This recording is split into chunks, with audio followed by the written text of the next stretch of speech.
Well, guys, welcome to Shift AI. I am Roland Cloutier, Global Chief Security Officer, formerly of TikTok, ADP, and EMC Dell. And this is our first live recording of Shift AI, and it's great. Cycode is our partner in delivering this message about the importance of not just the shift to the AI, but what that work is. And I'm really excited about today because for years, security leaders have relied on playbooks, and that's what this is really going to get into today. But we can't rely on playbooks anymore because the shift happens a day, every minute, and pipelines may call models may call agents will call other agents. So now we have all of these changes that we have to deal with as security leaders, and it means durable work has to move up a level. But discipline can't really change. Our discipline in what we do on a daily basis has to be there to be successful. So we call this episode Playbooks Are Dead, Long Live Frameworks, and the point is that procedures are not useless. And the point is that systems do not sit still. And so we're going to dive deep into this today, and I'm super excited to have Alex here. My guest today is Alex Levy, the Chief Security Officer at BNSF Rail. Alex brings a perspective of security leader operating in critical infrastructure, and that's why I wanted Alex for today, because it's the most critical things beyond just running a business and ensuring the digital defense of an organization. What Alex and his team does is critical to the economy. It's critical to the people that live in the communities that his company's rails go through.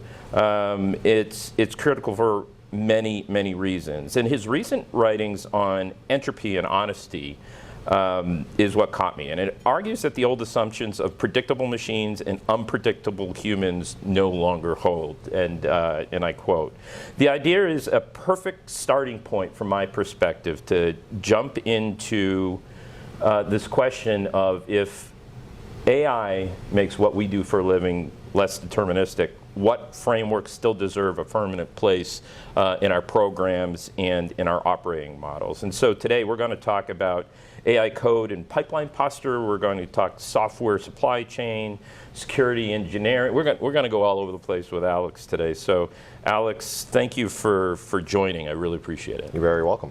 Pleasure to be here. I want to start off with a question I ask all my guests because I think it's telling in how you think and how you operate.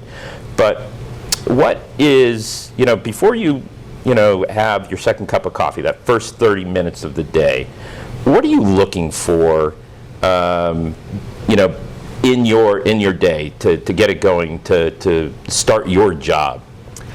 I tend to spend a lot of time, at least in the morning, trying to understand what the current threat landscape is. Every single day we wake up, there's something in the news about, especially when we're talking about AI, some type of new agentic break, some type of new hack that was perpetrated by some model or breakout of a control.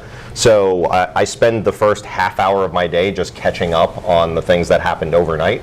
I do so before bed and when I wake up, because that 8-hour period overnight tends to lead to a lot of interesting turn of events for my days. Yeah, I want to pick on that a little because in this week, and you're talking about the breakout models, but there have also been some really interesting attacks over the last few days in the area of critical infrastructure defense. How does that change when you like Wall Street Journal, something happens, I'm in a public company, I know my board of directors are going to call, but it's not the level of that goes through your head. Tell me a little about when you see these impactful incidents that occur through malicious code, targeting other critical infrastructures. Sure. What do you guys do? So you take a look at, using a recent example, the water treatment facilities that were impacted, or the reservoirs that were impacted by way of OT threats. right? When you're in critical infrastructure, especially where there's a physical plant, OT and operational tech is a huge target. And with minimal type of security boundaries in the old traditional OT environments, it's very concerning, right? So a lot of what we're spending time on is trying to figure out how to harden those infrastructure components against new threats.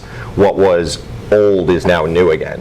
What was older tech that people weren't focusing on, the threat actors weren't focusing on, has now come full circle and is now able to be exploited pretty easily. So you're starting to see controllers, microcode getting newfound exploits that we all have to protect against, and that's scary.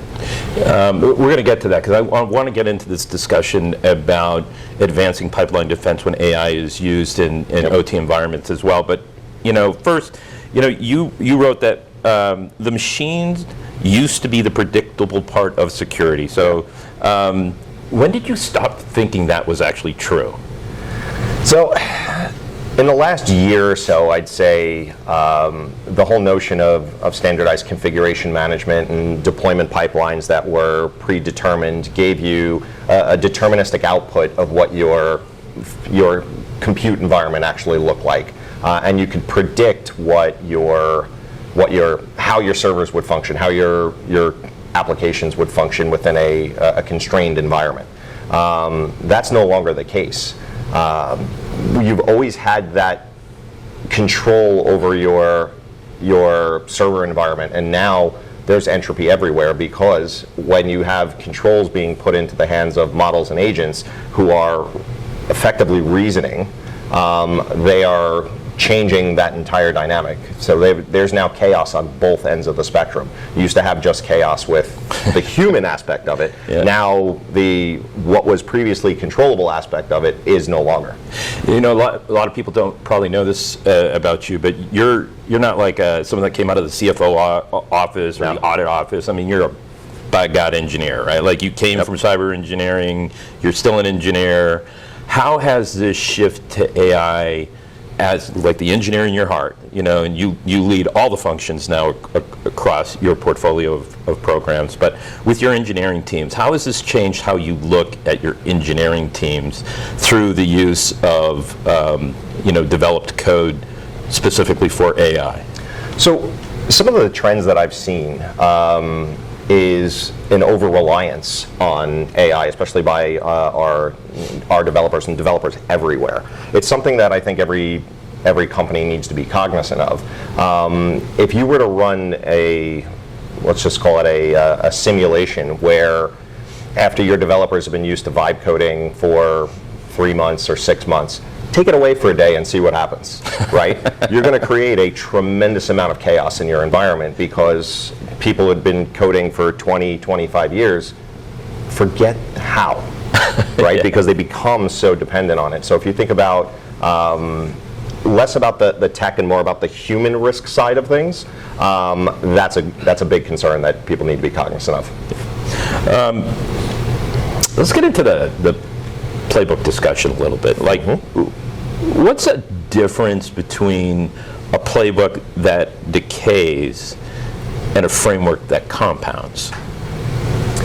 Well, I think we've all seen decay and drift over time, right? We all have our fun challenges with configuration management. I think frameworks are how you're going to define the rules of the road, but you need to apply them to your specific vertical. You need to apply them to your environment and how they make sense to how you and your teams operate. Those are infinitely malleable, right? So that's why I tend to try and implement a framework level discussion with everything that we do to give us some flexibility rather than just drawing hard and fast lines in the sand as to how we operate, especially with AI becoming more and more prevalent. Those hard lines that we drew 6 months ago no longer apply. So you have to be able to be flexible as the world kind of shifts around you. So I don't know how deep you can get into this, but I mean, this is an important point because first I believe 100%, right? Like that frameworks have to be malleable in order to be able to take the situation, the tech, the problem that you're dealing with, to the control necessary to complete the business mission, whatever it may be. It has to be like that. But when you're in critical infrastructure, and I've been there, right? Like, there's oversight, there's requirements, there's provability, there's liability that we have to deal with in the event that a negative impact event happens, that, God forbid, something, disastrous happens. How do you ensure that your operating teams, that your compliance teams, that everyone's on the same page to what's being applied to that framework? Like, what's your secret sauce? Because I know you do it well, but it's probably one of the hardest things to do as a CISO. It is. When you're dealing with heavy regulatory environments, it's pretty common that the regs don't catch up to the tech for quite a while, right? And you have to have a really good observability program to be able to prove out what you're performing in the environment, and that your controls are working the way they should, regardless of whether or not those controls are being performed by a human, some type of automation, or AI. The end result is ultimately what matters, and the journey to it. So when you have internal compliance and audit teams, the goal is to make them part of the discussion when you're building out your new premise. That way they understand how things are going to flow, they can ask questions up front, and they get comfortable with the road that you're taking, rather than the traditional kind of solid boundaries of control that we're all used to. Things are going to be dynamic, right? The controls, if done properly, will pivot on the fly as the tech does. And you have to be able to update your documentation, your policies to adapt to that. Otherwise, you're going to fail every audit. Yeah. So when AI can write code, change code, review code, or operate inside delivery pipelines autonomously, kind of like we're discussing, what does AI code and pipeline posture management need to include then? If we're saying that we're going to rely on it, let it do its job, because it probably does it better and faster and keeps up with the rest of the environment we're monitoring, defending, applying, controlling. What does that posture management have to have? So there's a couple of different schools of thought here, right? There are the kind of current school of thought is that every X number of check-ins by a model that you'd have some type of human review, just to try and keep it honest. But I think that's going to quickly swamp your teams. That's not something that is going to be sustainable with the volume of code that's getting written by models. I think ultimately where we're going to end up is a multi or triplicate model solution, whereas your models are checking themselves. They're disparate models. So let's say you're using public model, you're using OpenAI and Opus, right, from Anthropic. For me, from a security perspective, we're pitting the models against each other to validate their findings. We're trying to do as much as we can to give self-regulating oversight to everything that we're doing, because we know the humans can't keep up with the volume. How do you create that checkpoint, right? I mean, obviously, we're going to be, AI is going to do the work to validate the AI. Like, where does the human validation, from your point of view, come into play? It's going to be in the deployment area. I mean, that's where we see most of the risk, is when you start to automate your workflow end to end, from the time a developer commits code. If you're going to then allow the modeling to promote that all the way through to production, so it does its own self-testing, QA, and in some cases UAT before it goes to production, that's pretty dangerous. At least with the way the guardrails are today. It may not be that way in 6 months. We've seen leaps. But I try to do as much as I can with my teams to validate what's going into our production infrastructure. For us, AI is helping us develop at a rapid rate, but we don't want to get to a point where it becomes a liability as part of our stability. Yeah, get it. You just said something that made me think about, as you're putting things into the production environment, the funny thing is where does our production environment start and stop, right? This whole discussion around supply chain and digital supply chain just got flipped, right? Is it third-party risk anymore, or is it just risk, right? Like, how do we look at that? Does software supply chain now include model supply chain, prompt supply chain, tool supply chain? I wrote a bunch down. Identity supply chain. OT supply chain, PLC supply chain, all the things that you have to think. It's crazy, like the things you have to think about. How are you looking at this in the future?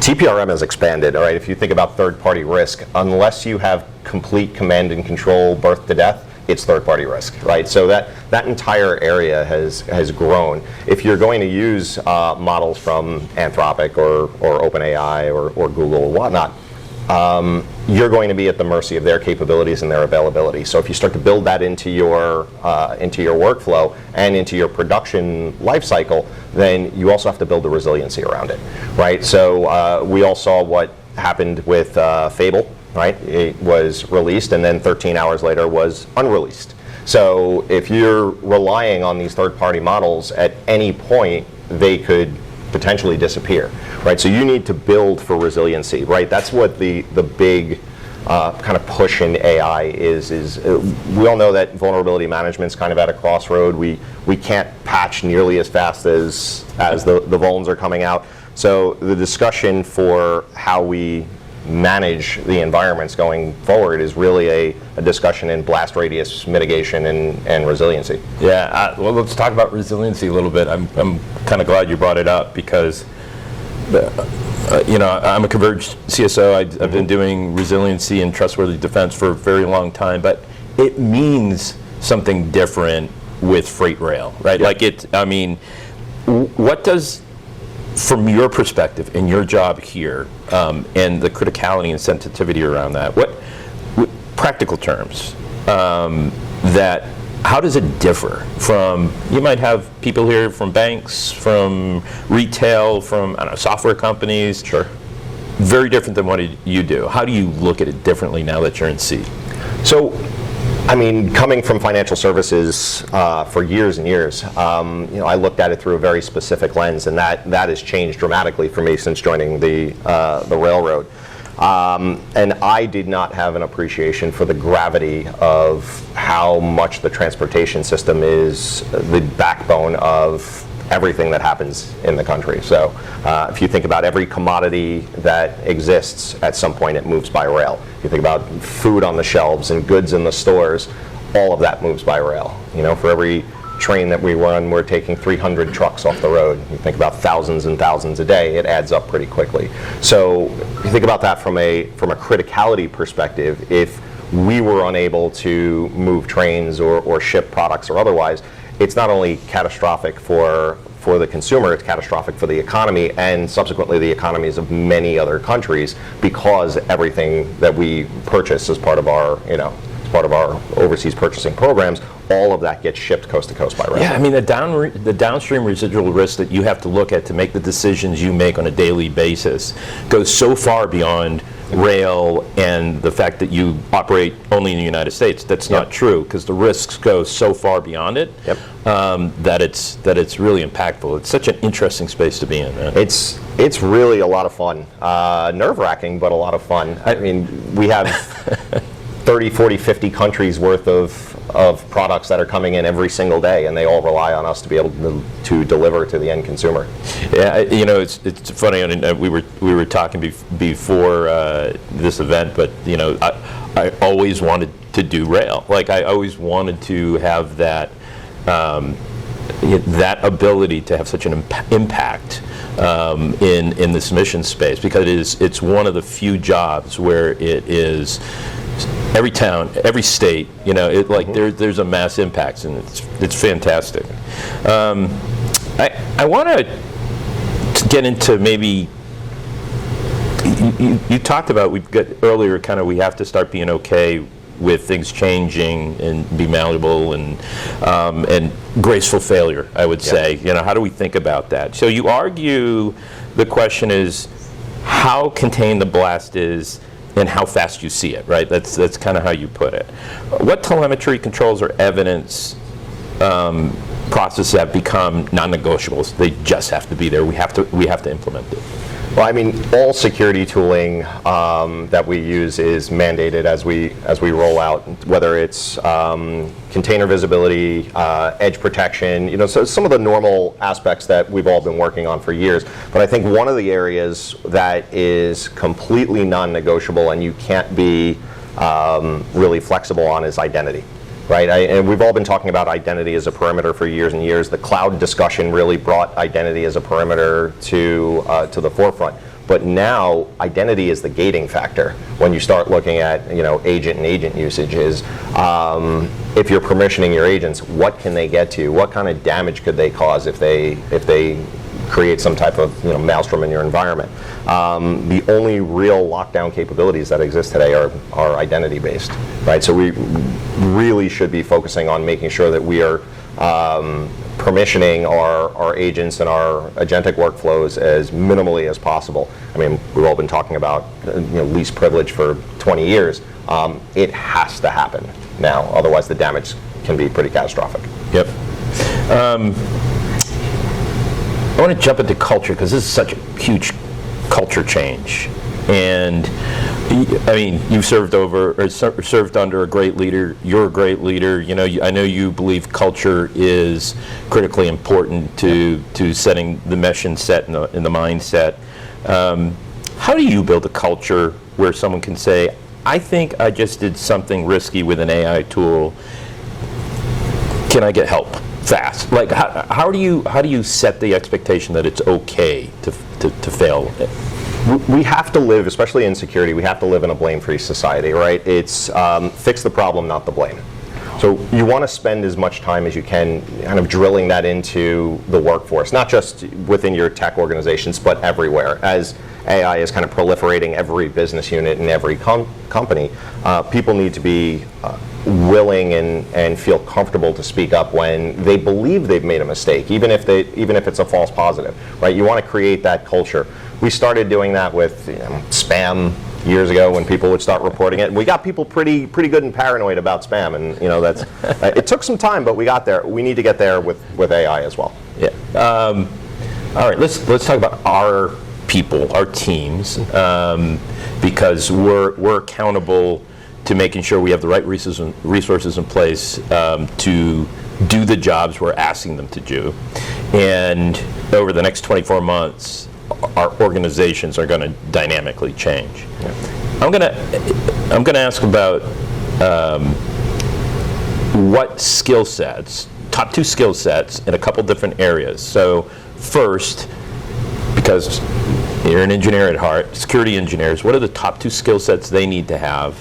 And then from a compliance standpoint, other end of the spectrum, what are the top 2 skill sets that someone in a GRC-like program they're going to need?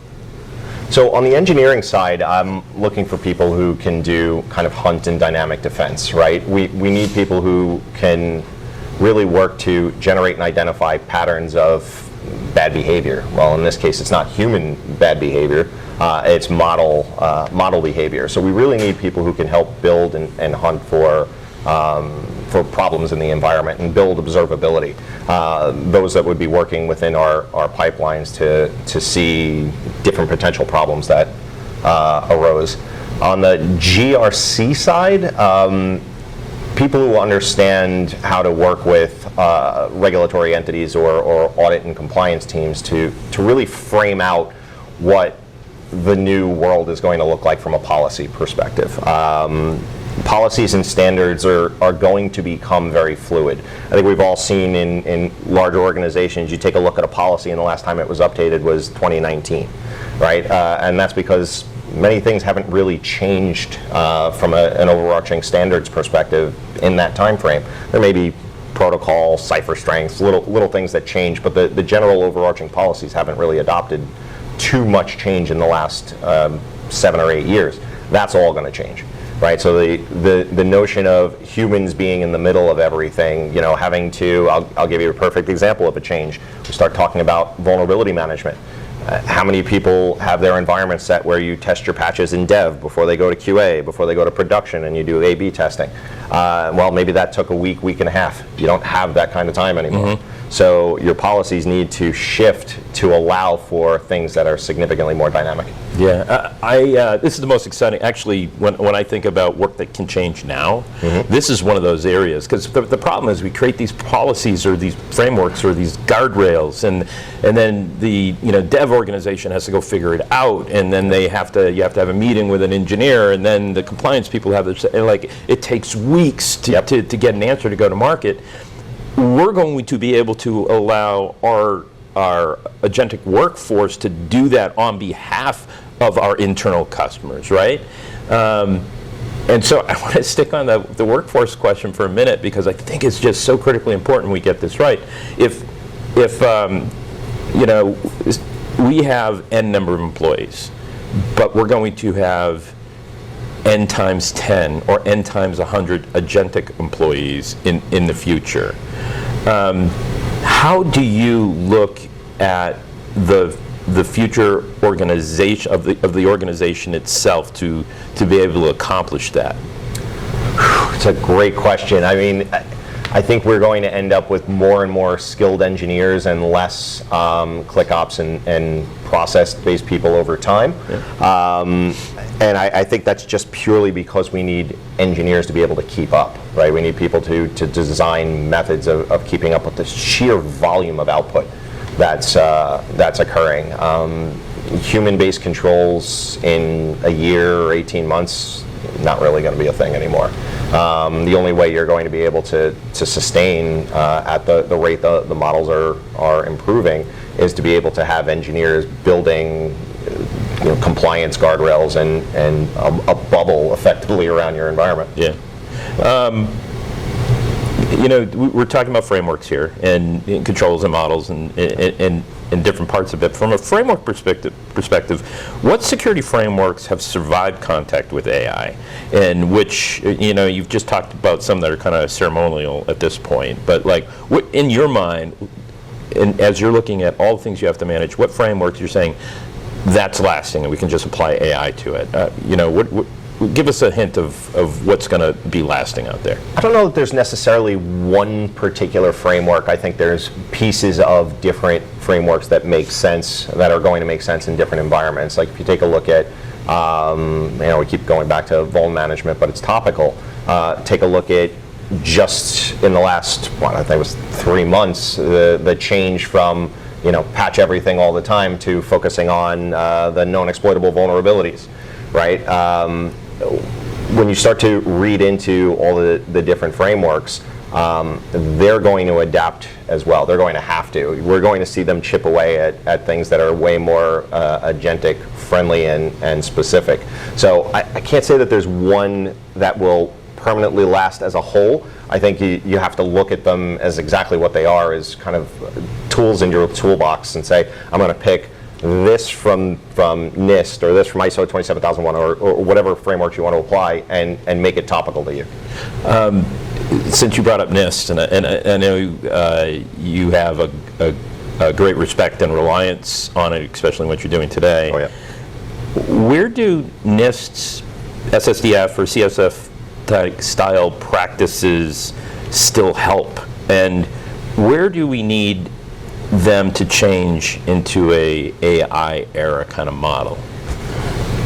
I mean, I think the change has to be more about dynamic defense. I think that's really where everybody needs to focus. I think we've all heard, and for those of us who are at Black Hat, we see a lot of vendors that are focusing on the new Agentic SOC, right? The ability for your environments to pivot automatically when they see threats or otherwise. I think the frameworks need to adopt to something that's going to look very dynamic. I think that's the expectation is going to be, this is how you design agentic defense, whatever that means in your world. I spoke with probably 10 different people on that topic and literally got 10 different modes of operation. So I think until we have some consensus, that's really where the frameworks are going to get some teeth, right? We need to drive consensus on what good looks like in an ever-changing world.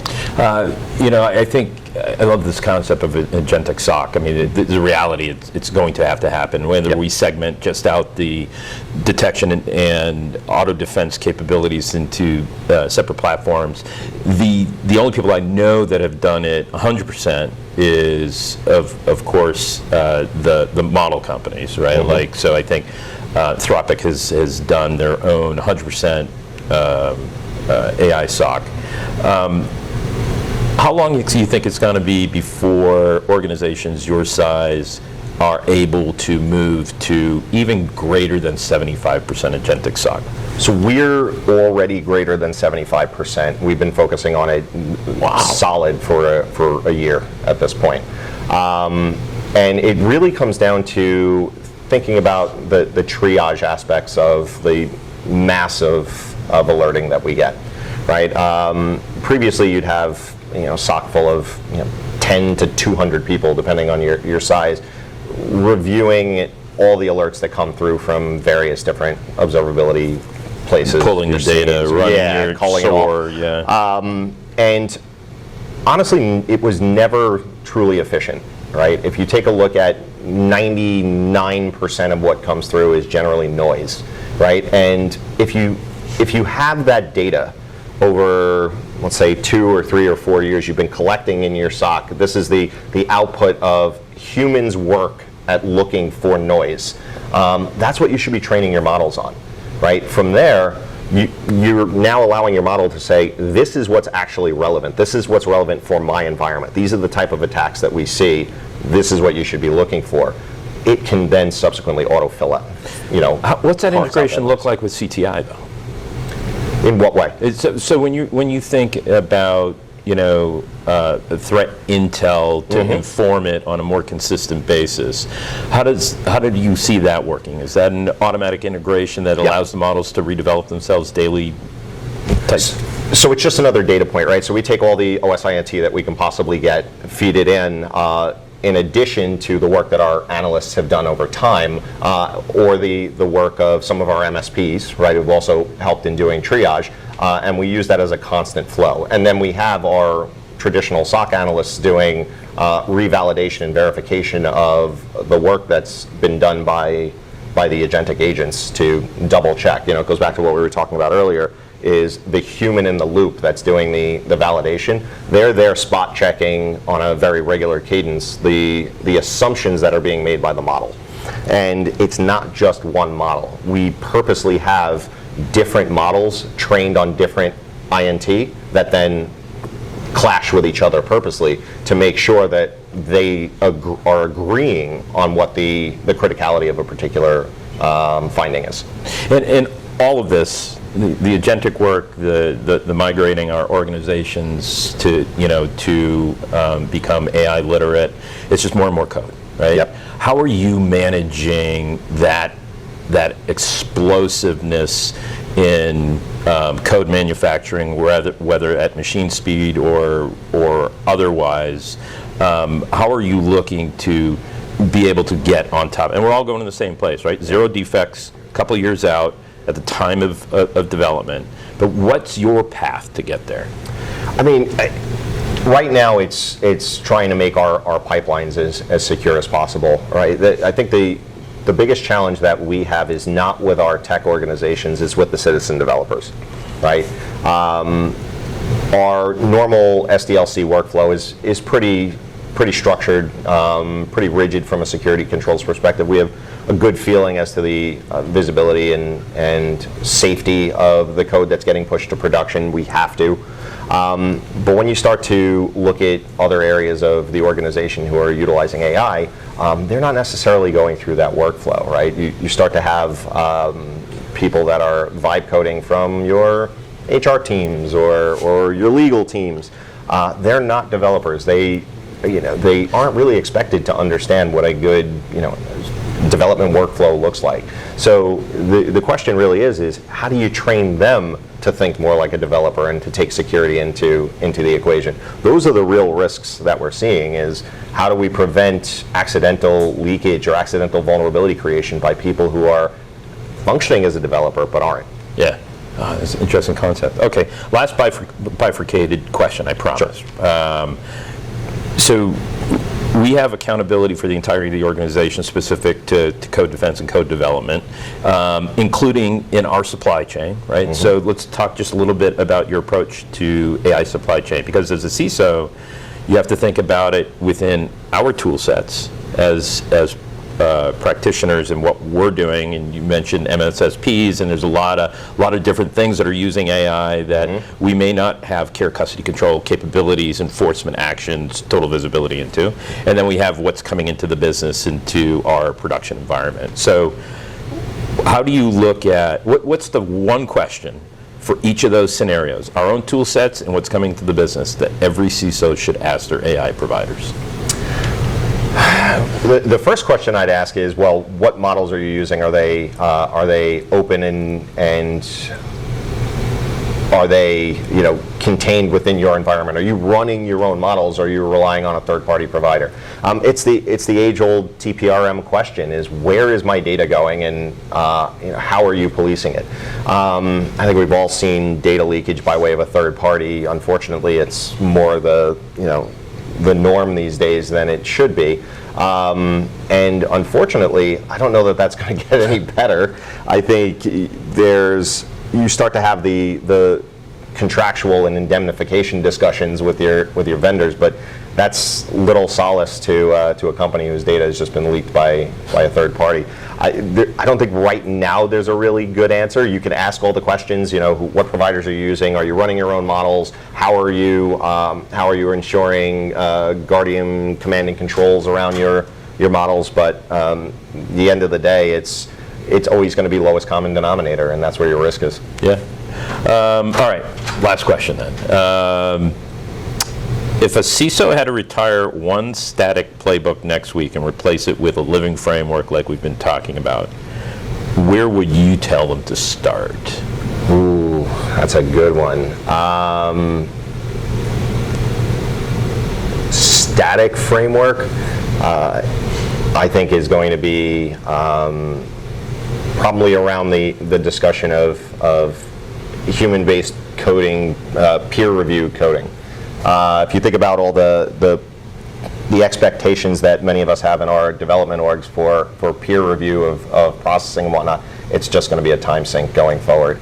I think when we start to talk about how we develop quickly, but also how we do so safely, we need to figure out how we're replacing human-based peer reviewers with security modeling reviewing of all code that's coming through your pipeline. Right? We can do vulnerability scanning in the pipeline, that's great, but I think we also need to start relying on our agents to do code quality and otherwise. So the humans need to move as far away from that process as possible, because they're never going to be able to keep up. Yeah. All right. I said that was the last question, so I'm not going to ask anymore. I could do this all day, Alex. This has been fantastic. The AI era doesn't eliminate security fundamentals. I think that's a lot about what we're talking about today. It tests which fundamentals are real, right? Yep. I mean, static playbooks fail when they assume the environment is predictable. Our environments are no longer predictable. And, who owns the systems? What changed? Who coded it? do they know all these things? This idea of system failure or people failing gracefully, and giving them that grace, so we're more informed and more capable to be resilient. I mean, just a lot of great takeaways. Mobility, continuity, trust, these are all things that you have to build into the social fabric of the culture you're building, as well as the machines that we're allowing to do the work for us. So, we're moving from these brittle frameworks to these malleable capabilities associated with the right thing to do for the business and the technology that, we manage. And Alex, this is the perfect conversation to have. I mean, I think this is where a lot of us are in our journey. You're deeper into a lot more, and the criticality associated with what you do for this country is just incredible. And I thank you for being here. I thank you for such a deep conversation, for all the takeaways. I greatly appreciate it. Thank you so much. Thank you.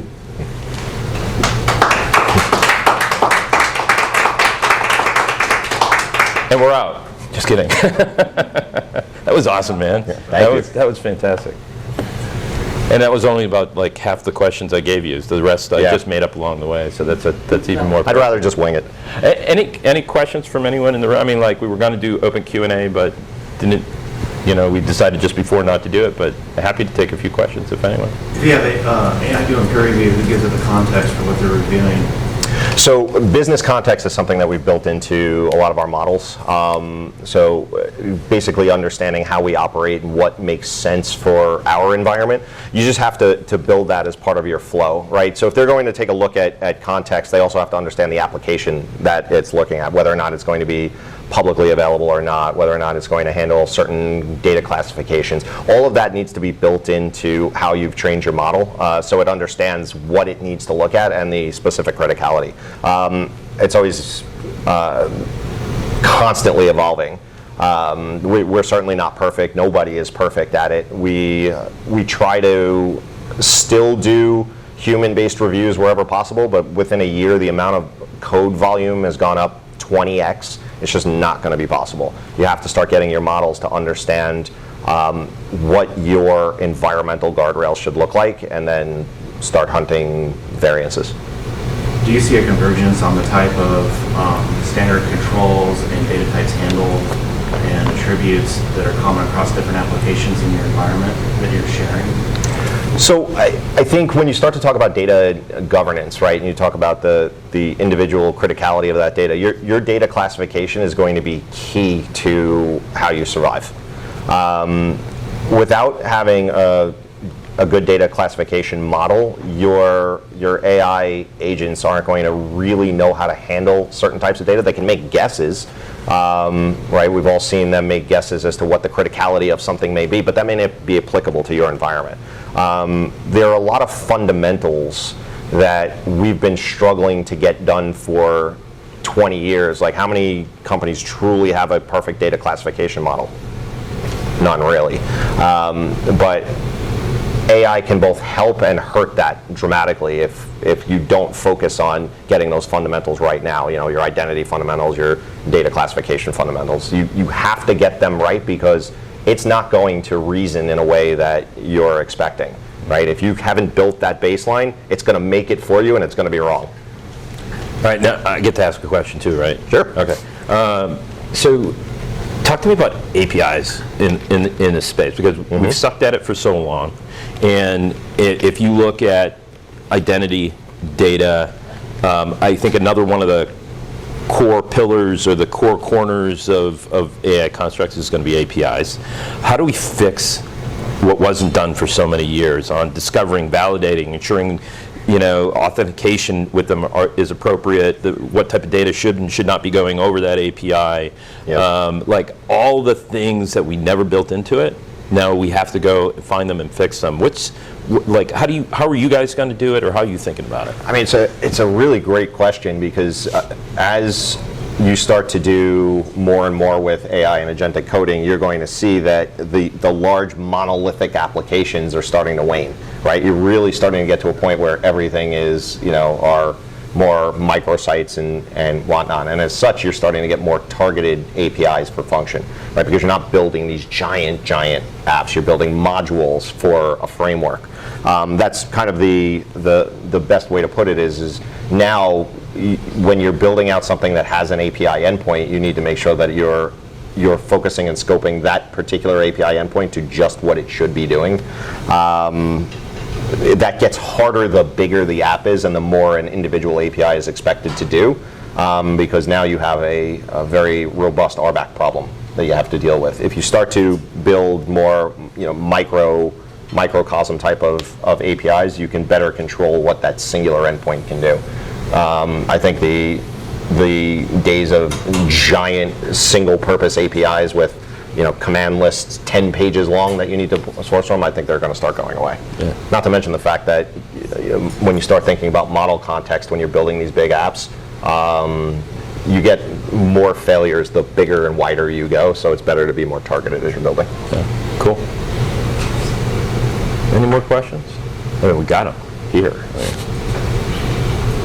How are you handling the tokenomics and budget allocation around tokens for your team? Oof. So we have it kind of broken up in two different ways, and we have a decent sized budget with various providers. We've given each team, based on their function, a quota, and then we we have an individual kind of AI funding champion in each one of those teams that then divvies it up amongst their particular workforce. So everybody starts with a baseline of, say, $500 a month, whatever it is, and then that person is expected to tweak according to what they actually need to do. But they're also accountable for that budget. So if a team has, let's say, $50,000 a month in allowable token spend, and they've done absolutely no pushes to production, they've generated nothing, that's the real economic question. It's how are you making sure that you're not just generating slop all day? Yeah. Right? How are you effectively using the tokens so that you're generating business value? That's the hardest part. Yeah. I'm sure you guys are learning as you go. Oh yeah, every day, every day. I think the reality of it is everybody's only going to be 50% efficient right now at best. Yeah. Right? Every other prompt is throwaway. You have to kind of think of it that way, because the models learn as you do, assuming you're training your own. And it will get better over time, but your investment is going to be high at the onset as you learn how to prompt, how to train. You will get more efficient as a user, and as such, your efficiency output will go up. Yeah. Do you guys feel like you're getting the output from the team as you wish through the tokens? I'd say so. I mean, even if you look at a 50% output, from a cost basis perspective, that's still the equivalency of hiring 400 more developers, and that is still more expensive than what we're paying in tokens. So while it's not as efficient as it will be in 6 months or a year, it's still the value is still there. But everybody still has a budget. So you have to make sure that you're getting the ultimate value that you want, your production push, within whatever dollar amount you've allocated, right? If you've gotten to the 1 yard line and you're out of money, you failed. Yeah. That's great, thank you. Yes. Alex, I have a question. By the way, great podcast, really appreciate your time. My question is around AI visibility, because I think we touched upon in the future, org is going to be a combination of human employees and then these agentic AI capabilities. What is your organization doing today, and what are your thoughts around the best practices, or just as part of your thought process to actually monitor these AI behaviors, understand the kind of access they have, to make sure that they are not malicious, whether it's by nature or non-intent? There's a lot of AI tooling that's popping up in the marketplace, many of which are kind of all following that same kind of notion of creating a funnel for everyone to go through, so that you have a choke point, so you can watch not only token and prompt usage, but responses. You really need to focus on making sure that everyone who's consuming models that you're providing, whether it be either internal models or by way of third-party vendor, that they're all flowing through some type of control point, right? Now, that only works for things that are kind of in your control wheelhouse. We were having the discussion earlier around vendors and their use of AI. That's going to be a real challenge for everyone, right? If you're giving your data over to a third party, it's unfortunately a bit of a prayer right now to make sure that it's being used and treated and secured appropriately. But everything within your control, you should go through a choke point that you can observe and keep an eye on, and whether they're developers or not. Very cool. Well, thank you very much. I appreciate it, man. You're very welcome. All right.